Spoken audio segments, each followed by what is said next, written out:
গল্পটা এটা হচ্ছে সম্পর্কে একটা ভালোবাসার গল্প, আসলে একদমই একটা লাভ স্টোরি, কিন্তু একদমই সমসাময়িক ঘটনা, আমাদের আশেপাশে যেরকম ঘটনা ঘটে সেটা নিয়েই একটা পারিবারিক সম্পর্কের ভালোবাসার গল্প। আমি তো আসলে 2006 সাল থেকে থ্রিলার কাজ করেছি, যেমন ছায়াপথের ছায়া।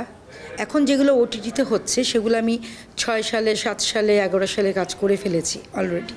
যেমন 11 সালে আমার একটা সিরিয়াল ছিল আকাশের নিচে মানুষ, ওটাতে এনটিভির ছিল সিরিয়ালটা। 5 বন্ধু কক্সবাজারে যায় এবং এক একজন খুন হয়, একদমই পুরা একদম 68 পর্ব ছিল এবং অনেক বড় বড় অভিনয় শিল্পীরা অভিনয় করেছেন, যেমন রাইসুল ইসলাম আসাদ, শহীদুজ্জামান সেলিম, বিন্দু, সারিকা, তাহসিন, আনিসুর রহমান মিলন, নাইম, কল্লোল, মানে হিউজ ছিল।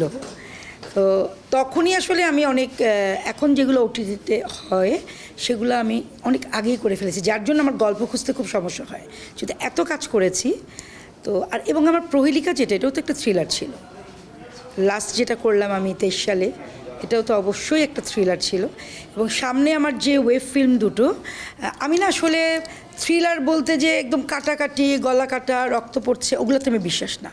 আমার থ্রিলারগুলো গল্প প্রধান থাকে, কিন্তু একটা থ্রিল ব্যাপার থাকে, লাভ থাকে, সাসপেন্স থাকে, টেনশন থাকে, সেগুলো মিক্সড করে থাকে। মানে আমি আসলে বলতে চাচ্ছি যেটা যেহেতু পারিবারিকভাবে যেহেতু সবাই মিলে দেখে, অনেক ছোটরাও দেখে, বড়রাও দেখে, সো আমার কখনোই একদম গলা কেটে পড়ে আছে, হাত কেটে পড়ে আছে, গল রক্ত, আমি আসলে এইসব জিনিসে আমি কনসেপ্টে বিশ্বাসী না। আমি এটা ব্যক্তিগত, এটা একদমই আমার ব্যক্তিগত মতামত, আমি এরকম করতে চাই না।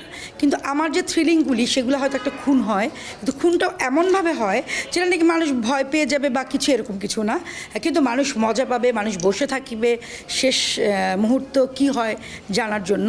এবং আমার প্রহেলিকাও কিন্তু তাই ছিল, এবং শেষ পর্যন্ত কিন্তু টুইস্টিং ছিল, মানুষ কিন্তু বুঝতে পারেনি। এবং আমার সামনে যে ওয়েব ফিল্ম দুটো আছে, দুটাই অবশ্যই টেনশন কিন্তু লাভ স্টোরি। মানে আমার হলো মিক্সড, আমি পছন্দ করি। তো সে জায়গা থেকে অবশ্যই দর্শক দেখতে পাবে। আমি যখন নতুন ছিলাম তখন কিন্তু আমার, মানে তখন তো খালি বাংলাদেশ টেলিভিশন ছিল এবং অনেক বড় বড় নির্মাতা ছিল, হিউজ, মানে সালাউদ্দিন লাভলি, আক্তার ফেরদৌস রানা, গিয়াসউদ্দিন সেলিম, অরুণ চৌধুরী, মোহন খান, আফজাল হোসেন, তৌকির আহমেদ, মানে সব বাঘারা কাজ করতেন। সো ওদের সাথে, এবং তখন কিন্তু এরকম অনেক চ্যানেল ছিল না যে প্রত্যেক চ্যানেলে 14টা করে নাটক হচ্ছে, তা না, কিন্তু লিমিটেড, যে 7টা টেলিফিল্ম 7টা নাটক। সো কম্পিটিশনটাও কিন্তু অনেক বেশি। সো আমি যখন নতুনদের মধ্যে, মানে আমি নতুন হয়ে যখন তাদের সাথে কম্পিটিশনে দিয়ে যখন আমার নাটকটা মানে বিবেচনা হতো এবং আমার নাটকটা যখন অ্যালাও হতো ওদের মধ্যে, তখন আমার ভালো লাগা খুব কাজ করতো। এবং আমি দেখেছি যে তখন তো আসলে একটা ট্রেডিশন ছিল, মানে আমি খুব লাকি যে আমি 90s-এর, যে ফোন করে অ্যাপ্রিসিয়েট করে মানুষ, এই জিনিসটা ছিল। সো ওই অ্যাপ্রিসিয়েট যখন করে, ওইটা জিনিসটা আসলে আমাকে অনেক বড় করে দেয়, মনটা অনেক বড় হয় যে আরে আমাকে অ্যাপ্রিসিয়েট করছে তারা, সো আমি তো আরও ভালো কিছু করতে পারবো, এরকম ভালো হোক খারাপ হোক যেটাই হোক। তো ওই অনুশীলনটা বা ওই স্কুলিংটা আসলে আমার ভিতর। এবং আমার মা সবসময় বলতেন যে প্রশংসা করতে হয়, মানুষকে প্রশংসা করলে তুমিও সম্মান পাবে, মানুষকে সম্মান করলে তুমি সম্মানিত হবে। সো এই জিনিসটা যদি করা যায় তাহলে আসলে নিজেরও মন বড় হয়। এটা কিন্তু আমি যখন মানুষের সম্বন্ধে একটা ভালো কিছু লিখি, আমি কিন্তু পাওয়ার আশায় লিখি না যে সে আমাকে নিয়ে লিখবে, সে আমার জন্মদিনে ছবি নিয়ে পোস্ট করবে বা আমার একটা কাজ দেখে অ্যাপ্রিসিয়েট করবে। নো, এটা একদমই আমার ব্যক্তিগত ভালো লাগা, আমার ভালো লাগে, কারণ এই ভালো লাগাটা আমি পেয়েছিলাম। সো আমার ভালো লাগে একটা কাউকে কিছু ভালো কিছু বলতে। আর একটা জিনিস আপনি ভেবে দেখেন, মানুষ মরে গেলে কিন্তু অনেক বড় বড় লেখা বের হয়, তাই না? অমুকে ছিল, তমুকে ছিল, হয়তো ওই মানুষটা বেঁচে থাকতে কোনোদিন এই কথাটাই শোনেনি, এই শব্দগুলোর সাথেই সে পরিচিত না, হয়তো এই শব্দগুলো শোনার জন্য সে অধীর আগ্রহে অপেক্ষা করতো। সো আমি যদি বেঁচে থাকতে কাউকে ভালো কিছু বলি, তাহলে সে বেঁচে থাকতে তার প্রশংসার জায়গা বা তার ভালো কাজের জায়গাটা সে একজন মানুষের কাছ থেকে হলেও শুনে যেতে পারবে। সো আমি আসলে এই কনসেপ্টে বিশ্বাসী। আমার নেক্সট ফিল্ম মাতাল হাওয়া না, আমার নেক্সট ফিল্ম হলো সখা সোলমেট।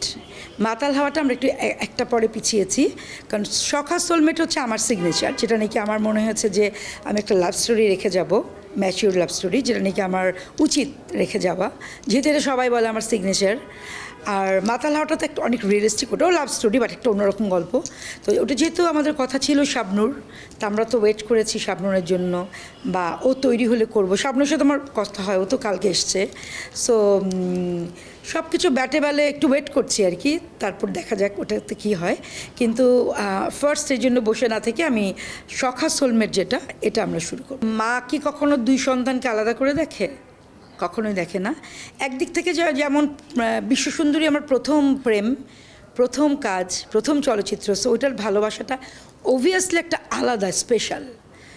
ওখানে কোনো আমার সমস্ত রকমের ভালোবাসা, যত্ন সব কিছু ছিল, এবং অনেক বেশি আমি কি বলবো, মনোযোগ ছিল, মানে প্রথম ভয়ও ছিল।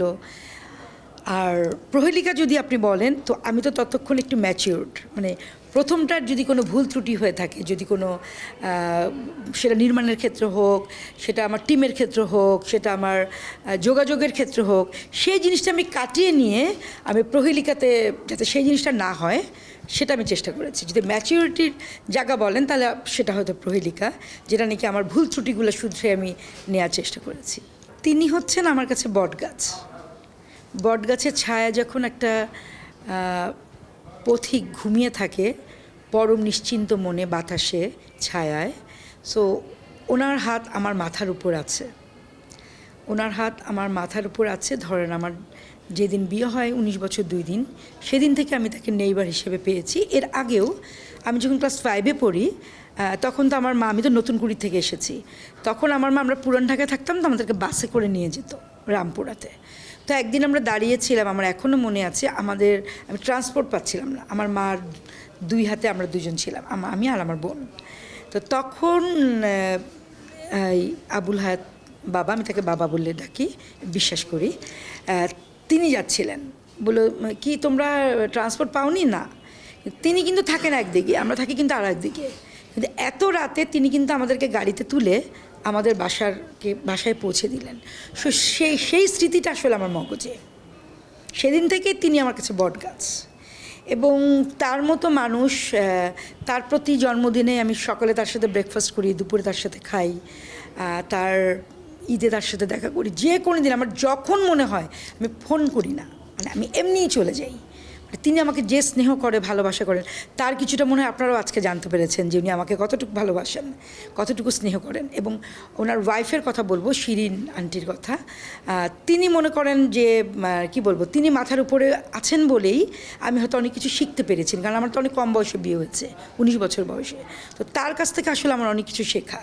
সো আমার স্কুলিংটা খুব ভালো। আর যেহেতু 90 দশকের আমরা আসলে আদব কায়দা, আচরণ, ব্যবহার, প্রশংসা করা, কৃতজ্ঞ থাকা, এগুলো আসলে শিখেছি পরিবার থেকে, যেমন শিখেছি আমার মা বাবার থেকে, তেমন করে তাদের কাছ থেকেও শিখেছি, কারণ তারাও আমার মা বাবা। আবুল হায়াত হচ্ছে কি, মানে উনি তো লিজেন্ড, অনেক বড় অভিনয় শিল্পী, অনেক ভালো একজন বাবা, একটা ইনস্টিটিউট, ওনার কাছ থেকে শেখার আছে, ওনার লেখার ভক্ত। কিন্তু আমি যদি এক কথায় বলি তাহলে তিনি হচ্ছেন ওয়ান, অনলি ওয়ান। ডলি জোহরকে তো আমি ক্লাস 2 থেকে চিনি। হ্যাঁ, তিনি তো আমার বোন, তো তখন থেকে তাকে মা ডাকেন, এবং আমার মার সাথে তাদের বন্ধুত্ব, পুরনো আচরণ, সো তখন থেকে চিনি। সো আমি বলবো যে এরা যদি চলে যায়, ধরুন একজন শর্মিলী আহমেদ, একজন ডলি জোহর, এরা আসলে এদের কোনো অল্টারনেটিভ নেই, তারা সবসময় একজন ডলি জোহর, সেটাই বলতে হবে।